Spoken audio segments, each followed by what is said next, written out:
Вітаю ўсіх слухачоў Еўрарадыё. У студыі для вас працуе Зміцер Лукашук, і мы вяртаемся з вами да вас з праграмай «Пытаннічкі».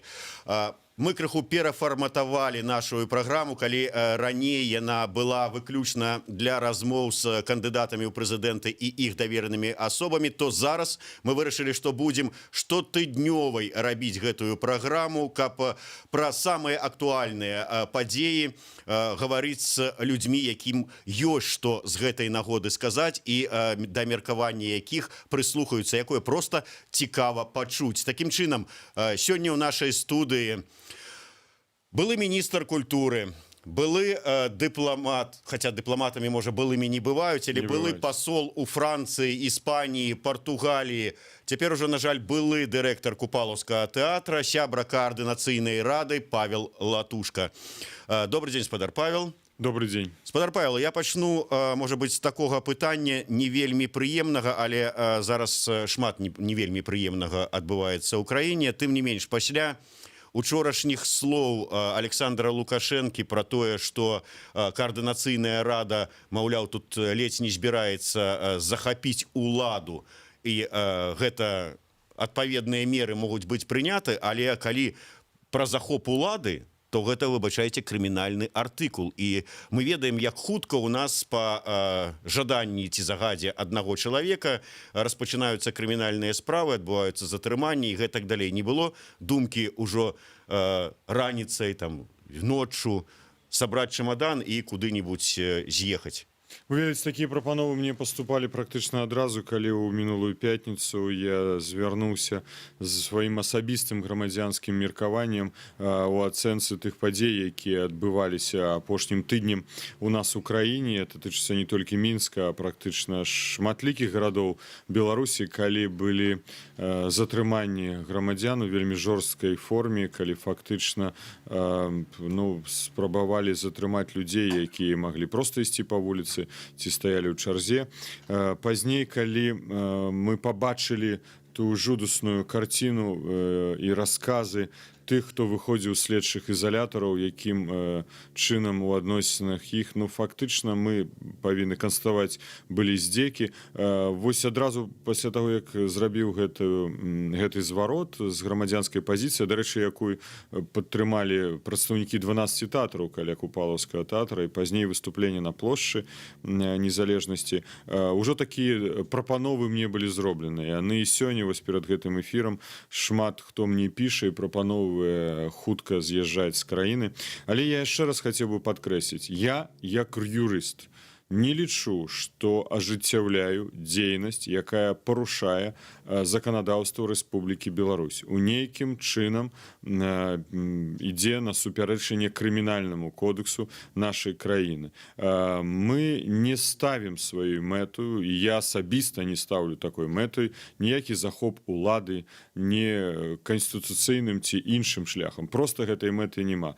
Наша мэта – гэта аб'яднаць пад грамадзянскай платформай, пад грамадскай платформай усе меркаванні і думкі, якія выказваліся апошнімі тыднямі шматтысячнымі, мнагалюднымі, ужо можна сказаць, мільённымі мітынгамі па ўсёй краіне, бо калі палічыць усе тыя падзеі, якія адбываліся за гэты тыдзень, за гэтыя 2 тыдні, то гэта мільёны людзей, вышедшыя на вуліцы гарадоў і нават вёсак Беларусі.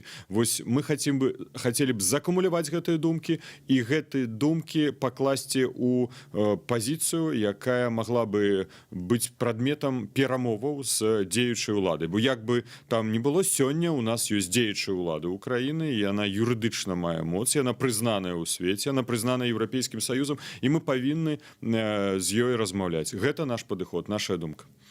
Я у вас ўжо пытаўся вось заўчора у Купалаўскім тэатры, калі вы выйшлі, вот першы дзень толькі павесцілі пра вашае звальненне і пра тое, што вот вы ўсё ж такі дасведчаны чалавек. Вы прайшлі ўсе прыступкі кар'ерныя, пачыналі ад МЗС, там працы ў 95-м годзе і гэтак далей, міністр. То есть вы ведаеце ўсю гэтую дзяржаву, ўсю гэтую сістэму ўнутраную знутры, выбачайце за тавталогію. І вот вы ж ведалі, якая будзе рэакцыя, як кіраўнік краіны ставіцца да такіх як тут правильно сказать, здраднікаў па яго меркаванні, вот як вы да іх выказванняў, вы вот не баяліся выказваць такое меркаванне, і ладно там на кухні, ладно там где-то может быть нават в эфіры Еўрарадыё, але на мітынгу перад сотнямі тысяч людзей? Ну, тут пытанне маральнага выбару і далейшага разумення таго, што ў цябе ўнутры, як у чалавека, як у асобы. Ці можаш ты з гэтым мірыцца, ці можаш з гэтым жыць, ці твоё сумленне дазваляе табе так існаваць. І вы ведаеце, мне выхоўвалі сям'і мой бацька, які вельмі любіў Беларусь, які шмат гадоў змагаўся за свабоду і выказваў гэтую пазіцыю адкрыта. Ён не быў, можа, публічным чалавекам, але абсалютна не саромеўся гэтай пазіцыі. Такую пазіцыю меў мой брат, родны старэйшы брат, на жаль, іх ужо няма, і вось гэта засталося заўсёды у мяне ў сэрцы. Я разумеў, што працуючы ў дзяржаўным апараце, міністрам, паслом, я магу зрабіць штосьці, што можа іншы наўрад ці мог зрабіць, калі дабіваўся ушанавання памяці Васіля Быкова і адкрыццё музея, калі стараўся стаць супраць таго, каб цэнзура ажыццяўлялася ў адносінах таго ж Купалаўскага тэатра, гэта былі неаднойчыя спробы, калі мы здымалі фільм для канскага кінафестывалю, таксама па творах Васіля Быкова. Ну, не хочацца тут пералічваць там і іншыя праекты і замкі. Мне падавалася на той момант, што вось менавіта гэтай дзейнасці я фактычна захоўваю хаця ж бы тую базу, на падставе якой можа далей адрадзіцца увогуле у беларусаў жаданне людзьмі звацца, быць беларусамі, шанаваць і любіць сваю культуру, мову, каб наша дзяржава мела важную глебу, вось на якой яна павінна стаяць. Гэта і падстава, гэта перадусім культура.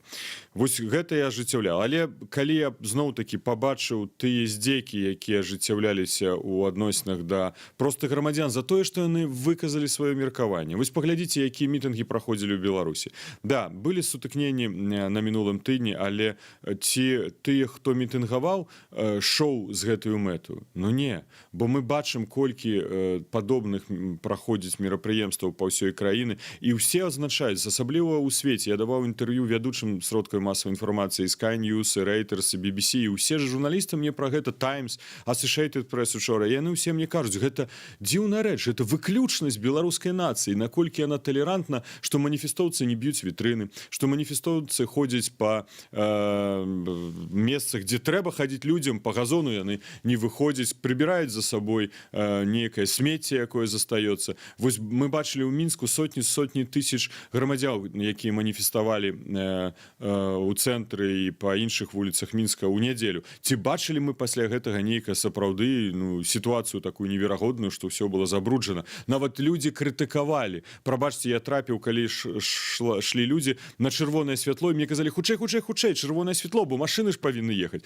Я ў шоку, у вельмі пазітыўным шоку. Вось гэта такія беларусы. Мы такія талерантныя, і мы хацелі выказаць свой пункт гледжання. І калі за гэты пункт гледжання проста пачалі караць, ну, я з гэтым не мог змірыцца. Я вырашыў, я не планаваў нейкую такую спецыяльную публічнасць. Я маці раніцай сказаў, што я проста жыць з гэтым больш не магу. Я павінен сказаць сваё меркаванне як дыпламат, як былы міністр культуры, як сёння кіраўнік вядучай нацыянальнай установы культуры. Зразумела, гэта ўжо вынікала з пазіцыі ўсяго тэатра. Яна жа з'явілася раней яшчэ некалькі дзён да таго, як маё выступленне адбылося. І я вырашыў выказаць гэтую думку ў сацыяльных сетках. А так сталася, што да тэатра падышлі прадстаўнікі 12 тэатраў іншых, і яны падтрымалі. Ну, і так выйшла гэта як публічная акцыя. А зараз звальнення. Фактычна, ну, я не палітык. Я занимался знешняй палітыкай. У гэтым кантэксце я палітык.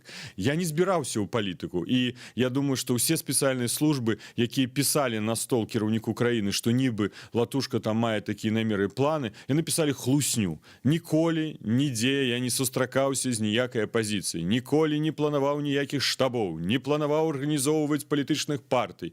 І не маў у меня нейкіх паплечнікаў, каб штосьці такое зрабіць. Але фактычна улада, звальняючы мяне, укинула двумя руками і каже, ідзі туды ў палітыку. Ну добра, я прыйшоў, ну бо пункт гледжання я не змяніў, я маю свой пункт гледжання і я хачу яго адстойваць. А калі мой пункт гледжання гэта наш пункт гледжання, большасці пункт гледжання, ну значыць гэта надае мне сілы, што трэба яго адстойваць. Вельмі часта пытаюцца мне ўсе заходнія журналісты, адзін да аднаго запыталіся, ці я баюся, што можа быць рэакцыя. Я ім адказваю: так, але я не раблю нічога, што не адпавядае нашаму заканадаўству. Я просто выказваю сваю думку і хачу, каб гэта думка спраецыраваная ад людзей была пачута. Ці гэта штосьці незвычайнага, надзвычайнага? Не думаю, што так. І тым не менш, вось 17-го вас звольнілі, 18-го вы ўжо на прэс-канферэнцыі каардынацыйнай рады, хаця мне людзі, якія мелі дачыненне там да фармавання каардынацыйнай рады, пісалі, казалі: Лукашук, ну у цябе ж, Латушкі, дакладна павінен быць нумар, падкажы нам. А ў мяне зараз закраліся сумневы. Ці не звярталіся да вас раней, ці вот не там быў нейкі там тыдзень, 2 дні, 3 дні таму, што была прапанова, і вы думалі, уваходзіць, не ўваходзіць, але вот... Ну, давайте так, ідэя публічнае з'яўлення каардынацыйнай рады з'явілася не так даўно. Гэта фактычна адбывалася на працягу некалькіх дзён. Гэта ж не 2, не 3 тыдні таму назад. Ну, гэта першае.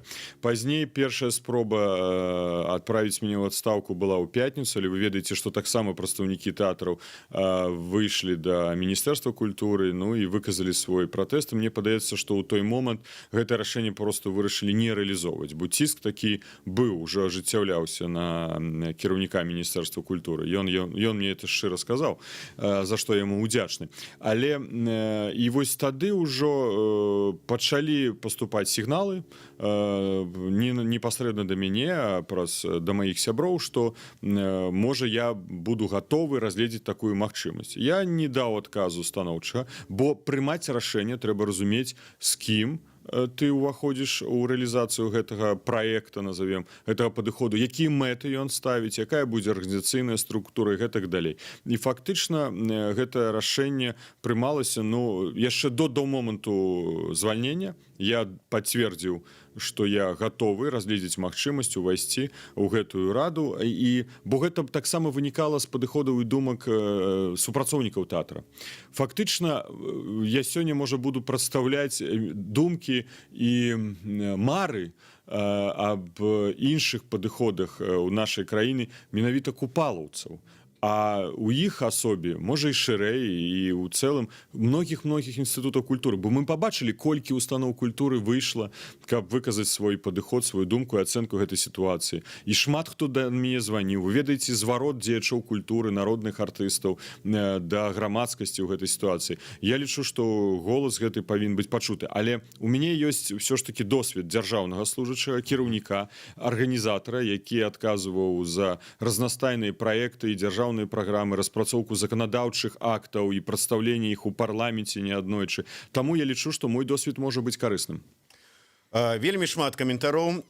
Вот просто сапраўдны патрыёт, дзякуй табе, вялікі чалавек. Дзякуй за добрыя словы. І тым не менш, шмат хто піша пра тое, што мы хочам такога чалавека, так, Латушку, у прэзідэнты. Ну, па-першае, выбарчая кампанія не скончана, яна юрыдычна не завершана, і у нас ёсць кандыдаты, ёсць лідар у гэтай кампаніі, Светлана Ціхановская. Таму пытанне разглядаць, хто можа быць калісьці у нейкім часе кандыдатам у прэзідэнта увогуле сёння не варта, і не хацеў бы абсалютна гэта абмяркоўваць. Ну, прэзідэнцкія амбіцыі маеце? На будучае? Я дзякую ўсім тым, хто так лічыць. Мне гэта прыемна, значыцца, можа, людзі бачаць, што ёсць такі патэнцыял, але яшчэ раз кажу, няма прадмету да размовы. Ён не існуе. Зноў-такі, я не ствараю ніякай палітычнай партыі на сённяшні дзень, не фармірую ніякіх штабоў, ну пра што тут казаць? Так што гэтае пытанне не ў парадку дня. Добра, я ізноўку да вас з нагоды вот і вашага дзяржаўнага вопыта дзяржаўніка і вот каардынацыйнай рады. Вы сказалі пра тое, што вот ўсё ж такі мэта каардынацыйнай рады мірная перадача улады. Тым не менш, вот мы памятаем словы Лукашэнкі, якія ён не раз сказаў падчас там розных прэс-канферэнцый, калі яму задавалі незалежныя журналісты пытання, так колькі ж вы яшчэ будете балатавацца? Любімы яго адказ: я тут пасінелымі пальцамі за прэзідэнцкае крэсла трымацца не буду, як народ скажа, то я і сойду. Народ сказаў. Ён у адказ сказаў, што не дачакаецеся. А зараз вы кажаце пра мірную перадачу ўлады. Вы што, сапраўды спадзяецеся, што ён на гэта пойдзе? А вы можете сабе ўявіць чалавека, асобу, які ўваходзіць у нейкую палітычную акцыю, які абсалютна адказна, разумеючы свае словы, скажа: я заклікаю вас усіх да немірных пратэстаў. Ну, дзе гэта такое існавала? Ну, фактычна, ніводны, я думаю, патэнцыяльны член Рады, якая яшчэ не сфарміравана, а будзе сфарміравана толькі сёння, не будзе заклікаць да гэтых падыходаў. Конечно, мы зыходзім з таго, што ёсць дзеючае заканадаўства. Мы зыходзім з таго, як юрыст, я кажу, у даным кантэксце, тут трэба абсалютна прагматычна глядзець на сітуацыю. Эмоцыі тут не маюць значэння. Тут трэба разглядаць сітуацыю юрыдычную. Юрыдычная сітуацыя, якая ёсць, такая ёсць. Ёсць дзеючы кіраўнік дзяржавы, ёсць сфарміраваны ім урад, ёсць парламент выбраны. Пытанне, якім чынам, пытанне, ці гэта было дэмакратычна, ці адпавядала ўсім стандартам, застаўляем. Ён ёсць, існуе, ён фактычна прызнаны таксама і ў Беларусі, і па-за Беларусю. Вось тэрмін яшчэ дзеяння ёсць. Вось на гэтым этапе мы павінны размаўляць, конечно же, з дзеючай улады. І тут мы павінны выпрацаваць некалькі падыходаў, некалькі варыянтаў. Я думаю, што Коаліцыйная рада будзе прымаць гэтае рашэнне. Я магу выказваць сёння толькі сваю асабістую, зноў-такі, думку як грамадзянін, нават не як член гэтай рады. Можна казаць пра тое, што фактычна ўжо дыялог пачаўся. Пазаўчора на МЗКТ кіраўнік дзяржавы сказаў, што ён гатовы, першыя крокі гэта Конституцыя, змены ў Конституцыі. Ці можа гэта быць прадметам перамоўнага працэса? Так, значыцца, уже перамоўны працэс пачаўся. Кіраўнік дзяржавы рэагаваў на яшчэ не створаную структуру, што яна незаконная, значыцца, уже заўважылі, што ёсць такой інстытут. Гэта таксама ёсць і станоўчы бок, ёсць негатыўны рызыка, вялікая рызыка, але ёсць і станоўчы бок, што она ўжо заўважана. Так што ёсць пазіцыі нашых партнёраў. Расія, на жаль, займае стрыманую пазіцыю. Я лічу, што вельмі важна з імі таксама размаўляць. І яшчэ раз падкрэсліваць, што тут няма нейкай апазіцыі. Я заўсёды это кажу. І шаноўнаму спадару Некляеву сказаў, з усёй павагай да яго, што мы не апазіцыя, мы большасць. Бо апазіцыя ўсё ж такі уяўляецца гэта тады, калі яна ў меншасці. Да? Такое у меня класічнае разуменне. Прабачце, тут можна дыскутаваць. Але ўсё ж такі мы большасць. Значыць, мы не апазіцыя. Людзі аб'яднаныя адным, можа, некалькімі базавымі прынцыпамі. Гэта права выканання, адказнасць за парушэнне гэтага заканадаўства і права дабівацца, каб голас грамадзян быў правільна палічаны, улічаны і рэалізаваны ў адпаведнасці з заканадаўствам. Вось гэтае права. Варыянтаў можа быць некалькі. І канстытуцыйная рэформа. Гэта, конечно, хтосьці скажа, самы замедлены, запавольны варыянт, ці гэта будзе выканана, якія гаранты, што гэта будзе выканана. Гэта пытанне таксама перамоў. Можа быць варыянт у сувязі з тым, што будуць непрызнаныя выбары увогуле у свеце, ці ў Еўропе, ці большасцю краін света, і унутры Беларусі яны не будуць прызнаны большасцю насельніцтва, і рознымі формамі гэта будзе выражацца. Можа быць варыянт другіх выбараў паўторных. Тут я кажу зараз сваю проста прыватную пазіцыю як грамадзянін. Тут можа быць некалькі варыянтаў. Я вельмі спадзяюся, што на паседжанні гэтага каардынацыйнага савета будуць выпрацаваны варыянты па парадку першы, другі, а можа быць толькі адзіны, і ён будзе прапанаваны для дыскусіі. Але і рэалізацыі. Да, я шмат чытаў таксама розных меркаванняў наконт таго, што зараз вось улада прапануе гэта, зараз улада прапануе гэта, але гэта будзе забалтыванне працэсу.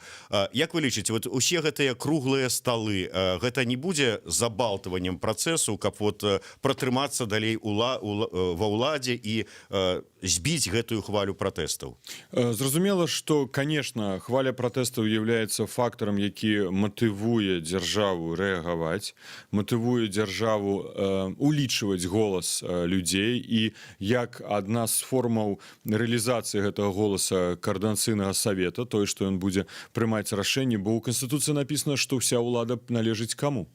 народу. Так что калі мы праецыруем гэты голас народа, конечно, хто сказаў, адкуль у вас такая выключнасць права гэта казаць. Но я думаю, что тут нават даказваць нікому не трэба, бо людзі калі выйшлі і сказалі не гвалту, мы патрабуем, как это было расследаваннем, людзі выйшлі, что мы бачылі ўсе фальсіфікацыі, мы патрабуем, каб выборы былі разгледжаны, вынікі выбораў паінакш і каб адбыліся новыя выборы, ці быў прызнаны той кандыдат, які, ну, на думку большасці насельніцтва Беларусі рэальна быў абраны. Вось гэта важна ставіць, вельмі важна ставіць і аператыўна. Ну вось толькі што кіраўнік дзяржавы заявіў, што учора мы былі нацыстамі.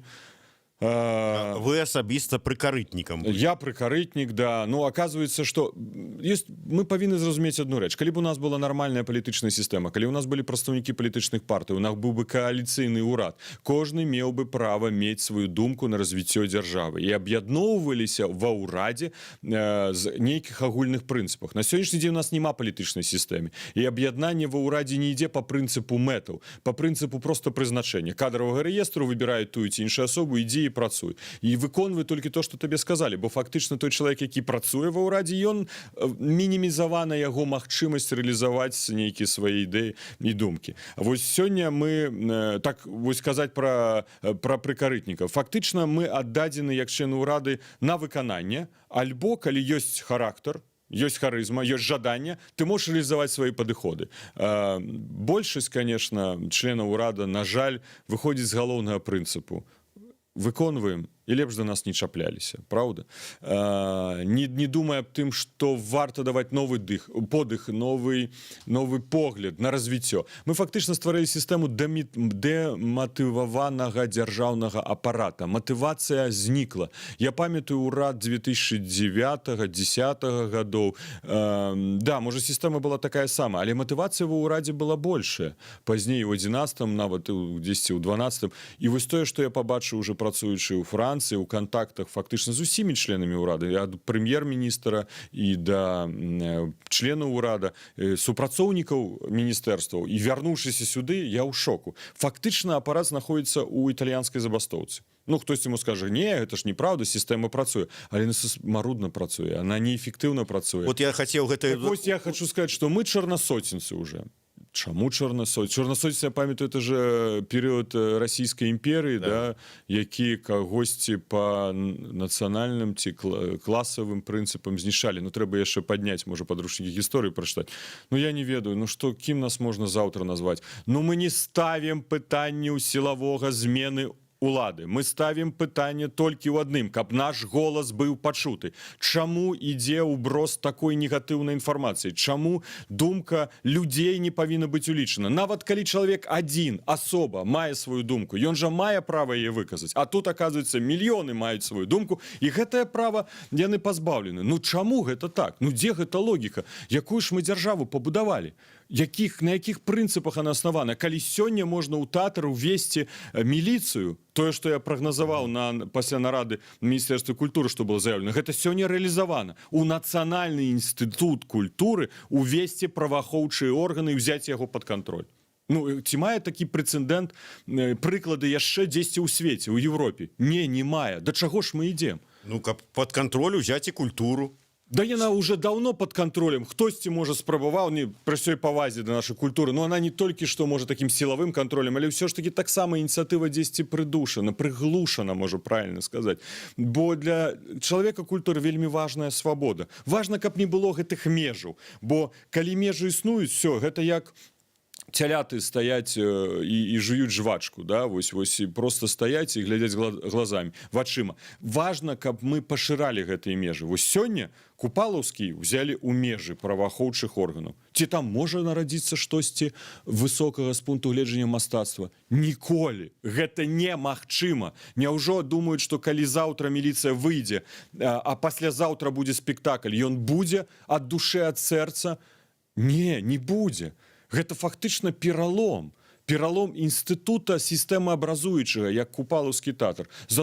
Толькі не за тое, што Латушка выказаў меркаванне. Я не хачу тут раскласці адказнасць, бо фактычна мяне і мае сябры, калегі, акцёры прастымулявалі, бо гэта была закрытая сустрэча па іх ініцыятыве страйкаваць. А аказалася, што гэта не было пытанне страйку, яно было апошнім. Пытанне было выказвання нашага грамадзянскай пазіцыі.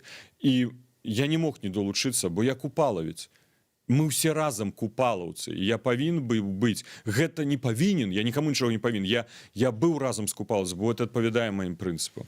Вы сказалі пра італьянскую забастоўку сярод вось может быть, чыноўнікаў, ці як там правильно сказаць. 10 тыдзень таму у мяне ў эфіры быў паважаны мной палітолог Артём Шрайбман, і тады толькі пачаліся звальненні з дзяржаўнага тэлебачання першых журналістаў. І Артём кажа, я па маіх назіраннях ёсць яшчэ іншыя людзі з дзяржаўных устаноў, якія звальняюцца, і гэта прыкмета таго, што сістэма пасыпалася. Вось у вас ёсць адчуванне, што пасыпалася гэтая пабудаваная Лукашэнкам сістэма кіравання? Яна, можа, візуальна не, таму што ўсё ж такі гэта, можа, там пару дзесяткаў прыкладаў, якія існуюць па ўсёй краіне, і асабліва, конечно, у Міністэрстве замежных спраў. Дарэчы, заўсёды адпаведныя органы лічылі, што Міністэрства замежных спраў нібы праапазіцыйная структура, бо мы кантактуем з еўрапейскімі сталіцамі, бо мы фактычна стараліся заўсёды, разумеючы, што для нас галоўным з'яўляецца, конечно, палітыка сваёй дзяржавы, акцэптуем, не акцэптуем, але ўсё ж такі мы разумеем, што мы дыпламаты, але мы спрабавалі у нейкім сэнсе эвалюцыйна імплементаваць у наше жыццё ў Беларусі нейкія элементы, рухі, якія мы бачылі, адчувалі ў Европе. Да? І гэта імплементацыя шла, і таму нас лічылі праапазіцыйным. І я перакананы, я ведаю Міністэрства замежных спраў, я нават ведаю Макея, што пра яго не казалі. Ён зусім іншых поглядаў. Усім гэта цяжка, просто цяжка быць над гэтым вось магутным ціскам, які ёсць. І ў іншых міністэрствах мне столькі людзей напісала словы падтрымкі. Я здзіўлены. Я не ведаю, што камітэт дзяржаўнай бяспекі будзе з усімі імі рабіць. Бо вы фактычна же скантралявалі ўсе гэтыя смс-кі, тэлефонныя званкі. Што вы будзеце рабіць з гэтымі людзьмі? Іх звальняць, арыштоўваць? Фактычна большая частка дзяржаўнага апарата таксама не пагадзілася з гэтай палітыкай. Яна не згодная з гэтым. Гэта і таму дэматываваны дзяржаўны апарат, бо ён не хоча гэта рэалізоўваць. Значыцца, мы ідзем у такі перыяд стагнацыі, калі захаваецца статус-кво. Стагнацыі і стымула для развіцця няма. Бо ён будзе пасля ўсіх гэтых падзей таксама дэматываваны. І гэта будзе проста вельмі маруднае, шэрае існаванне. Вось глядзіце, выходзяць 1000 чалавек. Лукашенко кажа, выйшло 20 чалавек. Выходзяць сотні тысяч, там 200-300 чалавек. Потым ён размахвае паперкай учора нейкі план па беларусізацыі, ці як там нейкія жахі, што ўсіх там пад прымусам паяльнікам будуць прымушаць па-беларуску гаварыць і ўсё астатняе. Нейкія яшчэ заявы там пра нацыстаў, ужо сцяг бел-чырвона-белы ізноўку стаў сцягам нацыстаў, ідэолагі заводзяць. Да, ідэолагі, пазваніце Пуціну, скажыце, што ў іх зараз таксама ў Расіі нацысцкі сцяг, бо пад ім власаўцы хадзілі. Так вось, што гэта азначае? От прыкмета чаго? Лукашэнку падаюць нейкія інфармацыю скажоную, ці ён сам не хоча бачыць таго, што адбываецца ў краіне? Я думаю, вельмі важным з'яўляецца тое, што яму падаецца сапраўды нерэальная інфармацыя пра тыя падзеі, якія адбываюцца ў Беларусі. І прапаноўваюцца варыянты дзеянняў даволі жорсткія, прынцыповыя і безапеляцыйныя. І ўсе гэтыя падыходы фактычна і стварылі ту напружаную сітуацыю ў грамадстве, якая ёсць. Я лічу як дыпламат, што заўсёды трэба шукаць кампрамісаў, заўсёды трэба шукаць выхаду шляхам дыялогу. Бо нас гэтаму вучылі. Так мы працавалі, так мы рэалізоўвалі інтарэсы нашай краіны. Гэта класіка дыпламатыі. І таксама ў сённяшняй сітуацыі галоўным было бы дыялог, узаемна пачуць адзін аднаго. Но нас не хочуць чуць, наш голас не хочуць улічваць. І пры гэтым яшчэ выдумляюцца нейкія дзіўныя гісторыі. Я сёння даваў інтэрв'ю аднаму расійскаму выданню і таксама вось кажу, я не здзіўлюся, што заўтра я буду прадстаўлены расійскай прэсе як нацыяналіст. І гэта было не аднойчы раней. І мне гэта было ў нейкім нейкім сэнсе ну так кранала мяне. Чаму? Ну прабачце, з Михаилом Швыдкім бадай же мы размаўлялі на гэтую тэму, былым міністрам культуры России, дарэчы, у Киеве на паседжанні самміта Содружнасці незалежных дзяржаў міністраў культуры. Я ему сказал, ну чаму так піша расійская прэса? Ён паглядзеў на мяне і а што яны хочуць, чтобы міністр культуры Беларусі, ну пры ўсёй павазе, я не хочу абразіць Кітай, размаўляў на кітайскам. Ну што ў гэтым нелагічнага? Ці штосьці надзвычайнага? Ці кагосьці гэта павінна абражаць, што міністр культуры краіны размаўляе на беларускай мове? Ну гэта натуральная рэч. Ці мы патрабуем, каб міністр культуры России размаўляў на іншых мовах, ці можа ў мовах іншых народаў, нацыянальнасцях? Гэта тытульная нацыя. І міністр культуры павінен размаўляць, як і міністр адукацыі, на мове тытульнай нацыі. Конечно, можа у ўнутраных думках ёсць мары у многіх людзей, але ёсць і ацэнка прагматычная. Давайте будь прагматычнымі. Ні заўтра, ні паслязаўтра гэта не наступіць, каб усе пачалі беларускай мовай размаўляць. І не ставім мы гэтую задачу. Сёння галоўным з'яўляецца просто, каб да беларускай мовы адносіліся з павагай, каб не ўспрымалі гэта як палітычны выклік. Бо калі ты кажаш па-беларуску, ты прадстаўнік апазіцыі. Ці гэта выказванне нейкіх палітычных поглядаў. Гэта нармальна і натуральна. У Беларусі, а дзе ж яшчэ у межах менавіта нашай краіны размаўляць па-беларуску. Так что, ну, конечно, меня гэта ўсё непакоіць, не можа заставляць раўнадушным, але мы павінны праводзіць гэту работу і тлумачыць нашим расійскім партнёрам, што на сёння, я перакананы абсалютна, гэта будзе апошні палітык у Беларусі, які паставіць пытанне аб пабудове муру паміж Беларусю і Расіяй.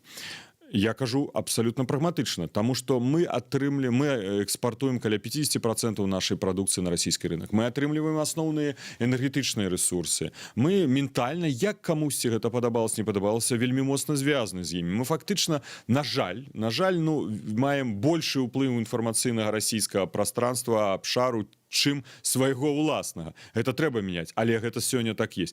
Таму, калі сёння зрабіць і пабудаваць мур, вы уяўляеце, што адбудзецца? Я не уяўляю. Гэта будзе таксама крызіс яшчэ большы, чым сённяшні. Таму трэба падыходзіць да гэтага пытання прагматычна. Нема тых сілаў, якія сёння будуць рэалізоўваць палітыку, знешнюю палітыку Беларусі, абвастрэнне адносінаў з Расіяй ці разлому паміж Расіяй і Беларусю. І вось якраз такі людзі, якія выйшлі пратэставаць і выказваюць сваю думку, таксама часта я чую такія словы. Так дзе ж Путін? Дзе Расія? Чаму яны не рэагуюць на гэту сітуацыю? Бо большасць беларусаў хоча змену. І аўтарытэт у данным выпадку Расіі, ці ён узрастае, ці ён зменшаецца.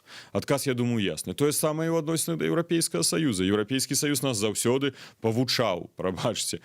Трэба мяняць тое, трэба ўводзіць прынцыпы дэмакратыі і правоў чалавека. Вучылі.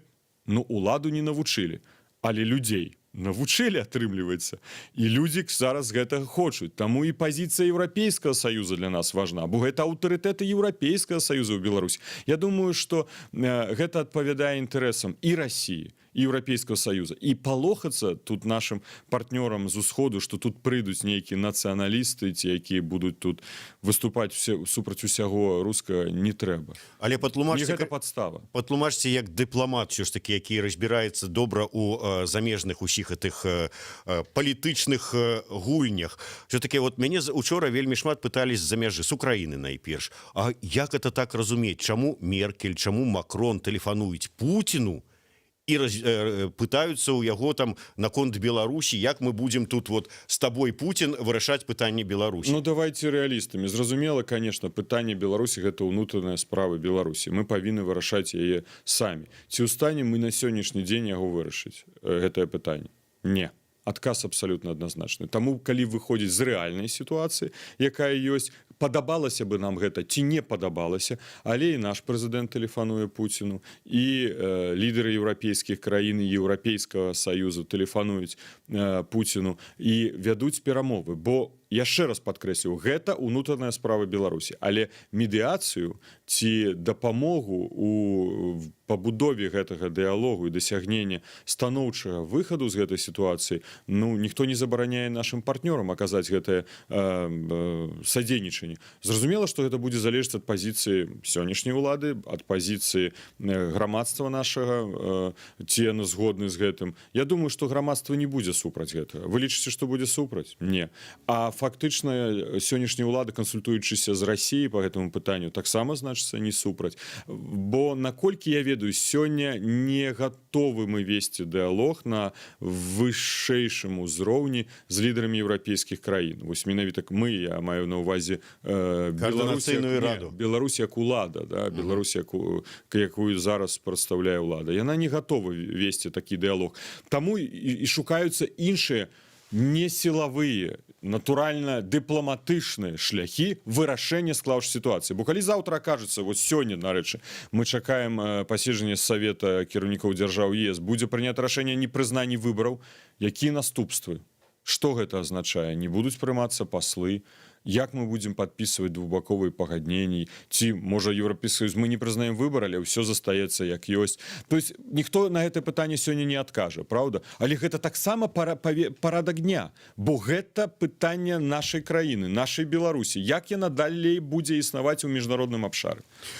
Я бачу, што тут намікаюць, што нам трэба завяршаць размову, таму на заканчэнне ўсё ж такі, якой вам бачыцца далейшае развіццё сітуацыі? Я да чаго пытаюсь? Вот глядзіце, некалькі дзён таму мы ўжо, вот калі спыніліся гэтыя жорсткія рэпрэсіі, разгоны, была такая лёгкая эйфарыя. Але зараз што мы бачым? Вось учора, да прыкладу, пасля акцыі на плошчы Незалежнасці, вот піша Стась Карпаў пра свайго сябра. Сябра шоў у агорнуты ў бела-чырвона-белы сцяг, это ўжо было вечарам, дзесьці ў дварах з гэтага звычайнага вот бусіка з цёмнымі вокнамі выскачылі вядомыя хлопцы, перапранутыя ў цывільныя з выглядам гопнікаў, вельмі моцна яго збілі і кінулі там жа ў падваротні. Сёння каля МТЗ дзяжурыць ОМОН на трактарным заводзе, нікога не пускае, не выпускае. Такое адчуванне, што зараз ідзе ізноў на тэлебачанні, я чуў, Купалаўскі тэатр таксама. Купалаўскі тэатр узяты ў аблогу, на тэлебачанні тое ж самае. Вось як вам бачыцца развіццё? Мне падаецца, што хутчэй за ўсё ідзе сілавы варыянт вырашэння гэтай сітуацыі, то есть ты яшчэ воблескі, дзе існуе вось гэтая пратэсная маса, стараюцца такім чынам скантраляваць і прынізіць іх маштаб, паменшыць іх маштаб і ўзровень. Гэты варыянт ідзе. Зразумела, што думкі людзей не памяняліся. Мы разумеем, што уся гэта агромістая грамада, якая выказвала сваю пазіцыю, яна ўжо не памяняе свой падыход. Абсалютна гэта ясна. Гэта ўлады таксама не можа зразумець, што гэты падыход уже не можна выкараніць. Ён толькі будзе мацавацца. Ці будзе ён выказвацца нейкім шляхам публічным? Я думаю, што так. Калі не сёння вечарам, не заўтра, то, напэўна, паслязаўтра. І вось гэта павінна зразумець улада і таксама і сілавыя структуры. Ну мы же все людзі, мы же людзьмі хочам звацца. Ну чаму мы не можам нармальна размаўляць і улічваць гэтага? Няўжо улада настолькі такі моцны наркотык, што ён проста не дае магчымасць думаць і прымаць рашэнні ў інтарэсах іншых людзей. Ну, дарэчы, сапраўды нейкая выключнасць у еўрапейскім абшары. Ну, вось для нас вельмі важна, каб сапраўды мы прыйшлі да гэтага дыялогу. І гэты дыялог будзе не сёння, калі рада будзе, напрыклад, арыштавана ці не адбудзецца яе пасяджэнне, то, напэўна, заўтра людзі выйдуць і яны будуць ставіць гэта пытанне мірна. Я не заклікаю іх, но я думаю, што вось так, пабачыўшы тое, што дзелася ў нядзелю па ўсёй краіне ад Мінска пачынаючы, людзі выйдуць, яны, інакш як яны могуць рэагаваць? Можа, не заўтра, так паслязаўтра. Змяніць гэтыя думкі ўжо немагчыма. Не. Ну і я спадзяюся, што мы Шмат памылак зробім. да, мы будзем чуць тых людзей, якія да гэтага часу з'яўляюцца прыхільнікамі Лукашэнкі. Я думаю, што мы не будзем ставіцца да іх так, як ставіліся улады да тых людзей. Ніколі не. Я перакананы, што таму што гэта мы нармальныя людзі, мы схільны да дыялогу. Мы ніколі не будзем ставіць пытання усіх адказнасць, усіх пакараць, там прымяняць нейкую сілу. Не, мы якраз таки боремся за тое, каб кожны чалавек меў свой погляд. Кожны чалавек меў права на памылку, выправіць гэтую памылку, правильно? Калі, конечно, зроблена крымінальнае злачынство, тут уже павінна быць адкрытая, нармальная судовая працэдура, разбіральніцтва, каб яны сапраўды была незалежная. Вось гэта самае галоўнае. І тады это будзе справедліва, бо гэтае слово вельмі часта апошнім часам гучыць, справедлівасць, да? Кожны разумее по-рознаму, але гэта натуральна, бо то вынікае з заканадаўства, працэдур выпрацаваны ва ўсім свеце, і у тым ліку ў Беларусі павінна быць таксама. Да, справядліва по законе, а не по паняццях.